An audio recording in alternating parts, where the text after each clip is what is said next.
2 mois seulement avant mon mariage, mon frère a mis ma fiancée enceinte et a voulu l'épouser. Ma mère, pour exaucer le vœu de son fils préféré, lui a alors proposé de l'argent et a demandé à Lila de l'épouser à sa place. J'ai donc coupé les ponts avec tout le monde et j'ai quitté cette vie pour en commencer une nouvelle. 3 ans plus tard, mon ex-fiancée s'est présentée à ma porte, vêtue de vêtements usés, avec un enfant à ses côtés. Elle m'a tendu une lettre de ma mère, dans laquelle celle-ci exigeait que je répare le chaos que mon frère avait causé. Mais j'ai refusé et je l'ai mise à la porte. Il y a 3 ans, j'étais fiancé à une femme. Appelons-la Lila. À l'époque, je croyais sincèrement qu'elle était l'amour de ma vie. Lila et moi étions ensemble depuis presque 5 ans, et notre relation semblait solide. Nous étions tous les deux avocats, ce qui signifiait que nous menions des vies exigeantes et rythmées, mais nous faisions toujours en sorte de nous accorder du temps l'un pour l'autre. L'année où je lui ai proposé de l'épouser devait être la plus belle de notre vie, mais cette même année, quelque chose d'inattendu est arrivé. Elle a perdu son emploi. Elle a été licenciée après avoir enfreint certaines règles de l'entreprise. Je ne rentrerai pas dans les détails car c'est personnel. Mais ce que je peux dire, c'est que la société l'a remerciée de manière plutôt brutale après ce qu'elle avait fait. Si tu connais une personne surperformante et accro au travail, tu comprendras peut-être à quel point une telle perte peut la bouleverser profondément. Le travail n'était pas seulement un emploi pour Lila. C'était une partie de son identité, sa fierté, et sa raison d'être. Le perdre aussi brusquement l'a complètement déstabilisée. Lila s'est immédiatement lancée dans la recherche d'un nouveau poste, postulant auprès de nombreuses entreprises et cabinets. Malheureusement, son domaine était très spécialisé et les opportunités étaient rares, surtout après les circonstances de son licenciement. Les jours sont devenus des semaines, les semaines des mois, et elle n'avait toujours pas retrouvé de travail. Pendant tout ce temps, j'ai essayé d'être aussi présent et compréhensif que possible. Je lui assurais qu'elle ne devait pas s'inquiéter pour l'argent.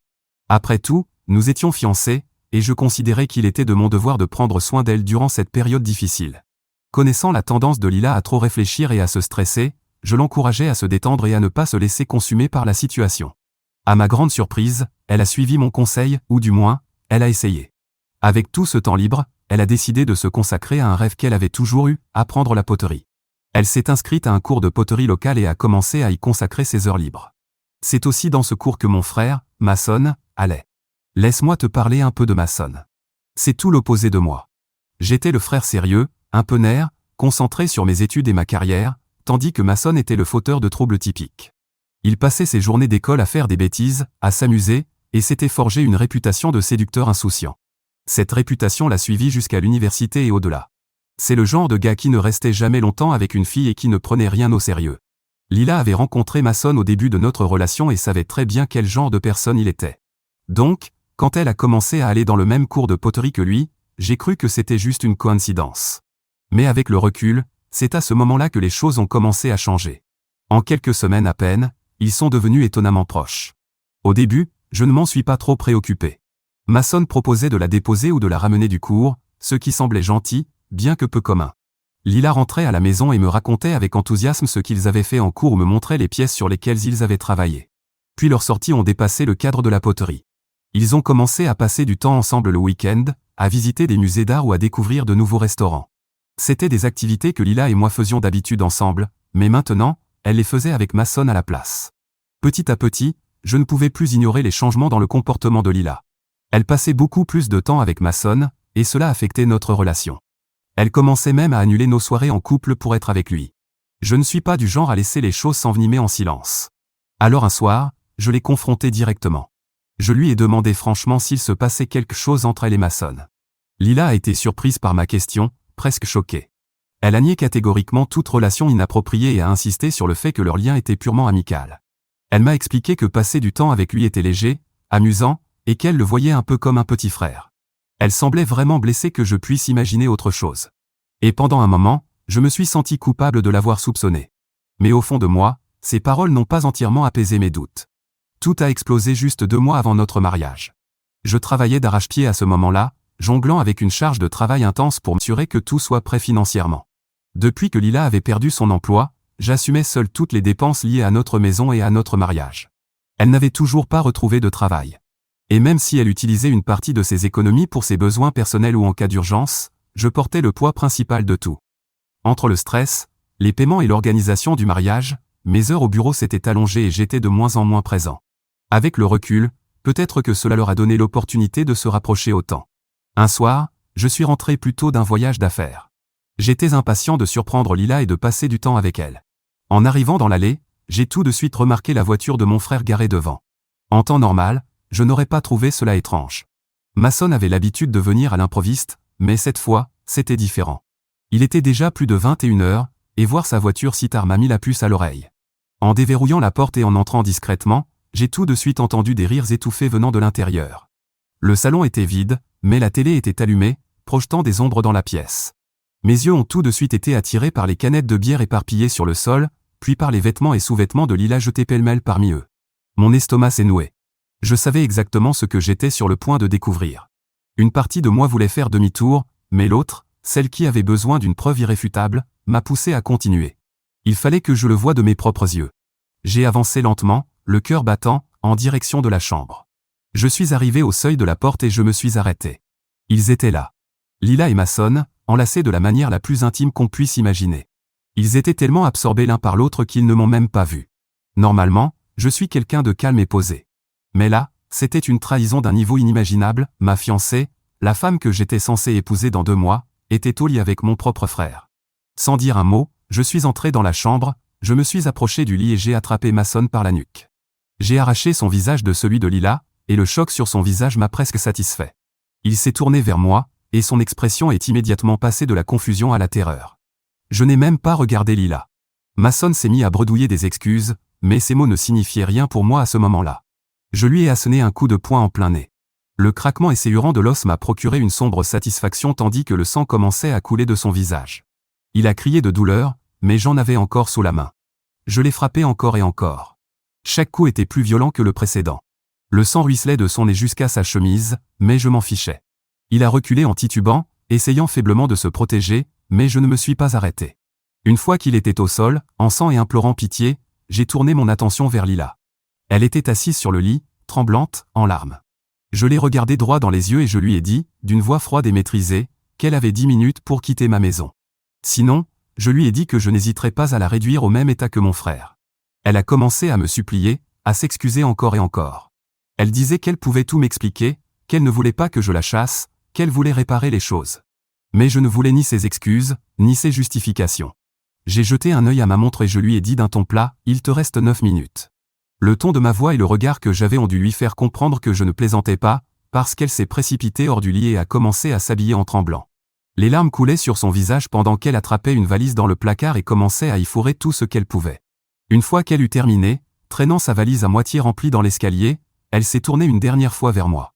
D'une voix brisée, elle m'a supplié de l'écouter, affirmant qu'elle m'aimait et qu'elle méritait une chance de s'expliquer. Sans un mot, j'ai pris sa main, j'ai retiré la bague de fiançailles de son doigt et je l'ai poussée vers la porte. Elle a résisté, me suppliant de reconsidérer, mais j'en avais fini. J'ai ouvert la porte et je l'ai jetée dehors dans la nuit. Elle a trébuché sur le perron, pleurant et criant pour que je lui pardonne. Je ne me suis même pas retourné en claquant la porte derrière elle. Ses sanglots étaient étouffés de l'autre côté.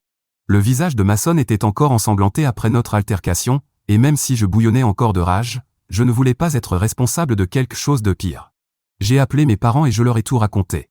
Mon père était furieux contre Masson et ma mère était sous le choc, mais ils m'ont dit qu'ils allaient venir tout de suite. À leur arrivée, ma mère, qui est infirmière, a pris en charge les blessures de Masson. Elle a nettoyé et pansé ses plaies, qui, heureusement pour lui, étaient surtout superficielles.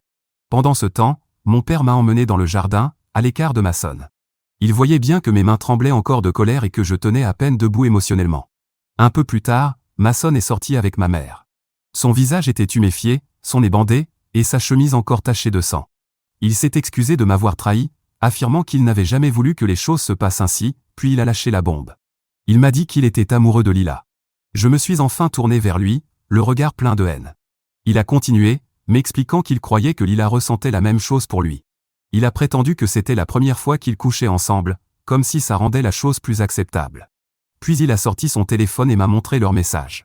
Des échanges remplis de textos suggestifs, de secrets, et de Lila avouant à quel point elle était malheureuse dans notre relation. D'après Masson, c'est elle qui l'avait invité ce soir-là, pensant que je serais encore en déplacement. En lisant ces messages, la rage est remontée d'un coup.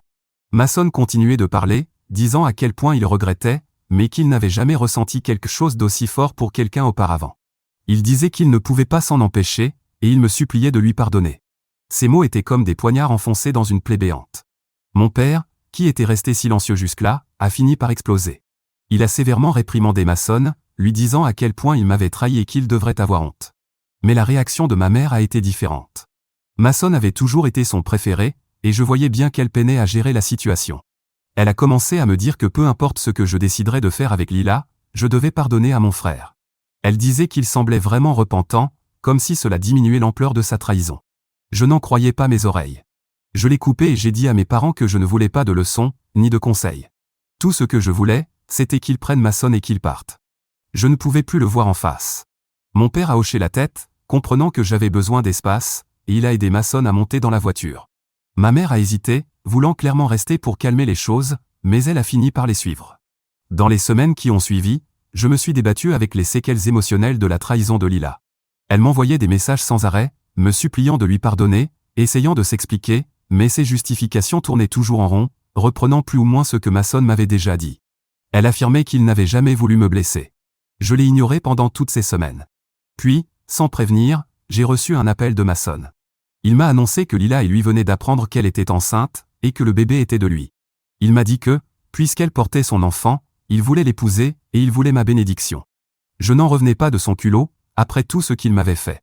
Et la réaction de ma mère n'a fait qu'empirer les choses. Elle essayait déjà de jouer les médiatrices entre Mason et moi, mais maintenant, elle semblait voir la grossesse de Lila comme une sorte de bénédiction divine. Elle m'a dit que c'était le plan de Dieu que Lila tombe enceinte, et que peut-être Mason et Lila étaient destinés à être ensemble depuis le début. Ces paroles m'ont frappé comme une gifle en pleine figure. C'était comme si elle essayait de justifier l'injustifiable pour excuser ce qu'ils avaient fait, parce que cela entrait parfaitement dans sa nouvelle fantaisie de devenir grand-mère. J'ai dit à ma mère clairement que je voyais très bien ce qu'elle faisait, et que si elle choisissait de prendre le parti de Mason et Lila, alors notre relation serait terminée. Et je ne plaisantais pas. La trahison de mon frère était déjà difficile à encaisser, mais voir ma propre mère se ranger de leur côté, c'était quelque chose que je ne pouvais pas accepter. Mon père, lui, essayait de rester neutre, peut-être pensait-il que cela apaiserait les tensions. Bref, ma mère a proposé un soutien financier à Lila, lui assurant que, elle et le bébé, seraient bien pris en charge. Mais bien sûr, il y avait une condition. Ma mère exigeait que Lila et Mason se marient. Après tout, c'était ce que Mason voulait aussi. Maman était implacable dans sa volonté de faire aboutir ce mariage, refusant même d'envisager que son petit enfant puisse naître hors mariage. Quand j'ai appris que Mason et Lila allaient effectivement se marier et qu'ils avaient commencé à envoyer des invitations à notre famille, j'ai été envahi par la colère et l'humiliation. Sans chercher plus loin le conflit, j'ai simplement tenu parole et j'ai coupé les ponts avec ma mère et mon frère. Cependant, ma mère ne renonce jamais facilement. Pendant des semaines après notre rupture, elle m'appelait sans cesse, laissait des messages vocaux, et venait même chez moi sans y être invitée, essayant de me faire culpabiliser pour me faire revenir. C'était étouffant. C'est à ce moment-là que j'ai su que la seule façon de fuir cette situation, c'était de quitter la ville. 3 ans ont passé depuis que j'ai refait ma vie dans une autre ville, coupant tout contact avec presque toute ma famille, à l'exception de mon père. Il a respecté ma décision de m'éloigner et comprenait pourquoi j'avais besoin de distance, même si ça le rendait triste que je ne vienne plus le voir. En 3 ans, j'ai reconstruit ma vie, petit à petit. Je n'ai partagé mon nouveau numéro avec personne d'autre que mon père. Je me suis fait de nouveaux amis, j'ai retrouvé une forme de normalité, et j'ai travaillé dur pour laisser le passé derrière moi. Alors imaginez mon choc quand j'ai vu Lila sur le pas de ma portière, sonnant à ma porte. Quand j'ai ouvert, je l'ai à peine reconnue. Lila ne ressemblait en rien à la femme que j'avais aimée autrefois. Ses vêtements étaient usés, son visage pâle et amaigri, ses cheveux ternes et mal coiffés. Elle se tenait là, tenant la main d'une petite fille qui ne devait pas avoir plus de 2 ou 3 ans. L'enfant avait les traits marqués de Mason, une ressemblance indéniable, il était clairement son père. Pendant un moment, j'étais trop stupéfait pour parler. Mon esprit débordait de questions. Pourquoi était-elle ici? Comment m'avait-elle retrouvée? Que voulait-elle? Les années passées à essayer de l'oublier et de guérir de la douleur qu'elle m'avait causée semblaient s'effondrer d'un seul coup. Finalement, j'ai rompu le silence. Lila, qu'est-ce que tu fais ici? Ses yeux se sont remplis de larmes et sa voix tremblait quand elle m'a demandé si elle pouvait entrer, disant qu'elle avait quelque chose d'important à me dire. Mon premier réflexe a été de refuser, de les renvoyer. Mais en regardant la petite fille à ses côtés, qui me fixait de ses grands yeux innocents, je n'ai pas eu le cœur d'être dur devant elle. Alors je me suis écarté et je les ai laissés entrer. Je les ai installés sur le canapé et leur ai offert de l'eau. Une fois assise, je me suis placé en face d'elle et leur ai demandé ce qu'elle faisait là. Je savais déjà qu'elle ne m'aurait pas retrouvé seule. Je n'avais donné mon adresse à personne d'autre que mon père, et je lui faisais confiance pour la garder secrète, sauf en cas d'urgence. Alors, qu'est-ce qui avait pu être si urgent pour qu'il donne mon adresse à Lila? Au lieu de répondre tout de suite, Lila a sorti une enveloppe de son sac. Elle me l'a tendue sans un mot. Je l'ai ouverte et j'ai immédiatement reconnu l'écriture de ma mère. Mon estomac s'est noué en lisant le contenu de la lettre. Ma mère y écrivait sans détour que c'était à moi de réparer le désastre causé par Mason. Elle expliquait que Lila et Jessie étaient en grande difficulté, que Mason les avait abandonnés, et que, en tant que frère de Mason et oncle de Jessie, je devais maintenant prendre soin d'elle. J'ai levé les yeux vers Lila, à la fois confus et furieux. « Qu'est-ce que c'est que ça ?» ai-je demandé en brandissant la lettre. C'est là que Lila s'est effondrée et a commencé à tout raconter. D'après elle, Mason avait toujours été infidèle durant leur mariage, dès le début. Même après la naissance de leur fille Jessie, mon frère avait continué à entretenir des liaisons, encore et encore. Lila, de son côté, avait essayé de sauver leur couple, espérant que ça s'améliorerait avec le temps, ne serait-ce que pour Jessie. Mais 3 mois plus tôt, Mason avait tout simplement fait ses valises et était parti. Sans explication, sans mots, sans prévenir. Il avait disparu. Depuis, Lila était seule. Elle n'avait ni emploi, ni économie, ni logement. Elle et Mason vivaient en location, et sans lui, elle ne pouvait plus payer. Ma mère, se sentant vaguement responsable à cause de Jessie, lui avait donné un peu d'argent pour subvenir à leurs besoins. Mais maintenant que Mason semblait définitivement hors jeu, ma mère ne voulait plus porter seule cette responsabilité. Lila m'a donc expliqué que ma mère voulait désormais que ce soit moi qui prenne en charge Lila et Jessie, car elle n'avait nulle part où aller ni personne vers qui se tourner. J'étais complètement écœuré par ce qu'elle me demandait, et par l'absurdité de cette attente de la part de ma mère comme de Lila. Ma mère, qui avait pris le parti de Mason lors de la trahison initiale, tentait maintenant de me refiler les conséquences de ses actes. C'était révoltant, mais pas surprenant.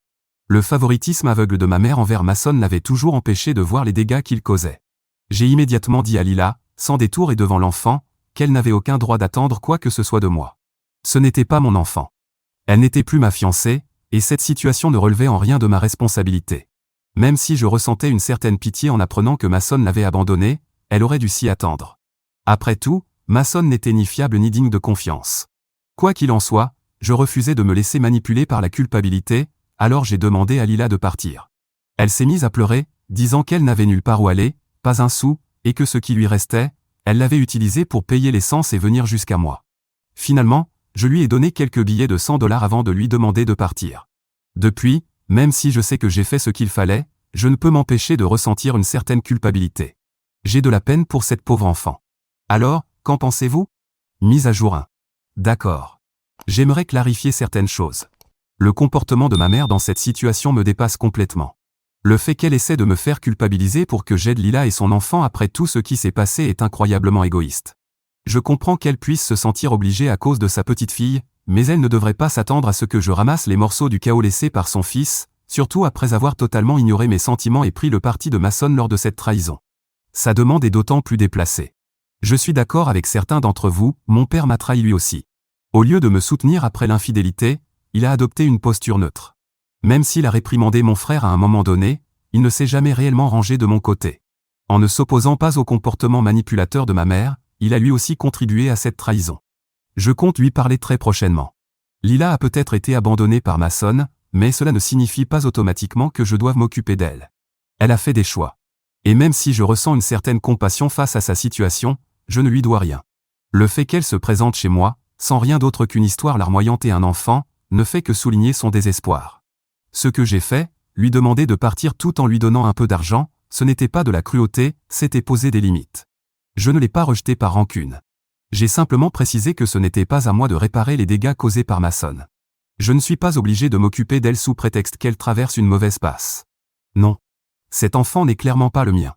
Lila et moi avions rompu depuis plusieurs semaines lorsqu'elle est tombée enceinte, et nous n'avions plus eu de rapports intimes depuis un bon moment. La chronologie est claire, il n'y a absolument aucune possibilité que je sois le père. En plus, Jessie a tous les traits de Mason. Son visage, ses yeux, son sourire. C'est comme voir Mason en version miniature. Je n'ai aucun doute sur le fait que Mason est son père. Je n'ai pas besoin de faire un test de paternité, la ressemblance est flagrante. C'est son enfant, et je ne veux pas être entraîné dans plus de confusion. Non. Je ne veux pas adopter ma nièce. Je n'arrive même pas à croire que certains puissent suggérer cela. Peu importe la situation financière ou émotionnelle de Lila, elle est la mère, et c'est sa responsabilité. Je ne comprends pas pourquoi elle n'a jamais travaillé après le mariage ni pourquoi elle n'a pas mis d'argent de côté. Mason est le père. Donc, même s'ils se sont séparés, c'est à eux deux de prendre leurs responsabilités envers leur enfant. Mason n'a pas d'autre choix que de payer une pension alimentaire. Mise à jour 2. J'ai parlé à mes parents de tout ça. Je savais déjà que c'était mon père qui avait donné mon adresse à Lila, mais je voulais l'entendre de sa bouche. Je l'ai appelé et lui ai demandé, très directement, pourquoi il avait accepté de lui donner mon adresse alors que je lui avais expressément demandé de ne pas le faire.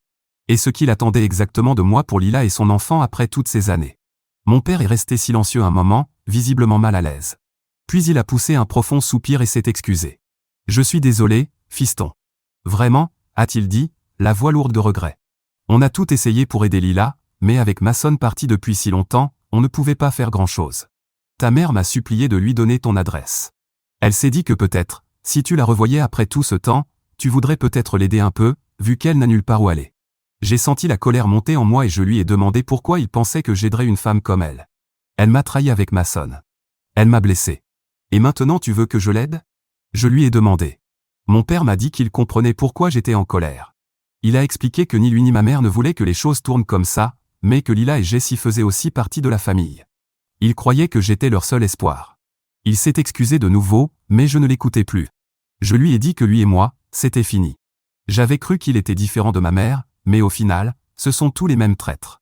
Est-ce qu'il pensait vraiment que j'allais oublier le passé, accueillir Lila et l'enfant de mon frère dans ma vie, et commencer à m'en occuper ? Incroyable. Mes parents n'en avaient vraiment rien à faire de moi. J'ai dit à mon père, fermement et sans hésitation, de supprimer mon numéro et de m'oublier. Comme il connaissait mon adresse, je l'ai prévenu, si lui ou ma mère remettait les pieds chez moi, j'appellerais la police.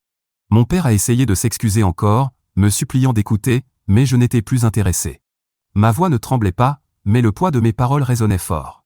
Ne m'appelle plus jamais, lui ai-je dit en le coupant. Juste, non. Tu as fait tes choix, et maintenant je fais les miens. Sans attendre sa réponse, j'ai raccroché et bloqué son numéro. Ce que mon père a fait est impardonnable, et il n'y a pas de retour possible. Mise à jour 3. Presque un mois s'est écoulé depuis ma dernière mise à jour. J'ai finalement réussi à retrouver Mason avec l'aide d'un pote. Il s'avère que Lila disait la vérité. Mason vit actuellement avec sa nouvelle conquête, à quelques villes d'ici, faisant comme s'il n'avait aucune responsabilité, comme s'il n'avait pas de famille. J'arrivais pas à croire que c'était le même gars qui, il y a 3 ans, m'avait regardé droit dans les yeux pour me dire qu'il aimait Lila, le même gars qui avait foutu ma vie en l'air. Et maintenant, après tout ça, il vit avec quelqu'un d'autre, comme s'il n'avait jamais abandonné sa femme et son enfant. C'est révoltant, carrément rageant. Comment peut-on être aussi égoïste, aussi froid ? Le fait qu'il prenne ça à la légère, comme si abandonner son propre sang n'était qu'un léger désagrément, me dégoûte. Une fois que j'ai su où il se trouvait, j'ai transmis son adresse à Lila. Je ne voulais pas me mêler davantage à ces histoires, mais je ne voulais pas non plus qu'elle se sente complètement impuissante.